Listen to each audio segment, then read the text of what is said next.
Hi friends, ఇది కదంబ పుష్పాలు.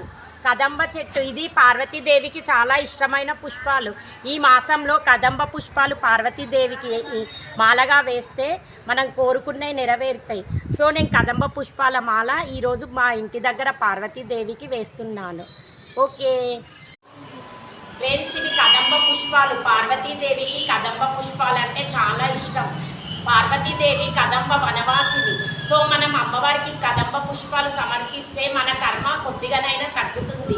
కాబట్టి కదంబ పుష్పాలు ఈ మాసంలో పూస్తాయి కాబట్టి అమ్మవారికి సమర్పిస్తున్నాను.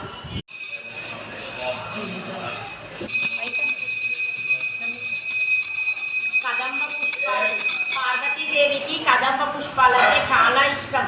ఆ అమ్మవారు కదంబ వనవాసిని. లలితా సహస్రనామాల్లోని కదంబ వనవాసిని ఆ అమ్మవారు. అందుకే మనం కదంబ పుష్పాలు అమ్మవారికి సమర్పిస్తే మనకు మంచి జరుగుతుంది, మన కర్మలు తగ్గుతాయి.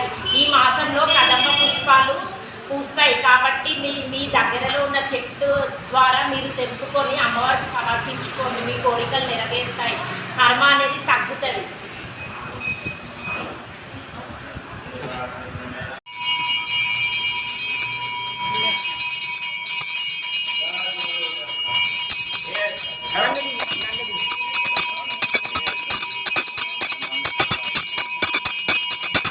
కదంబ మాల వేసాం ఫ్రెండ్స్.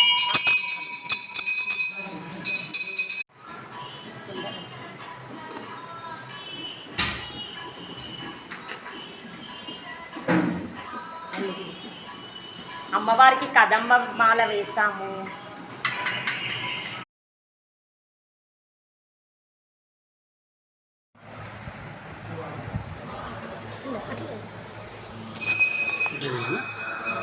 మాట్లాడక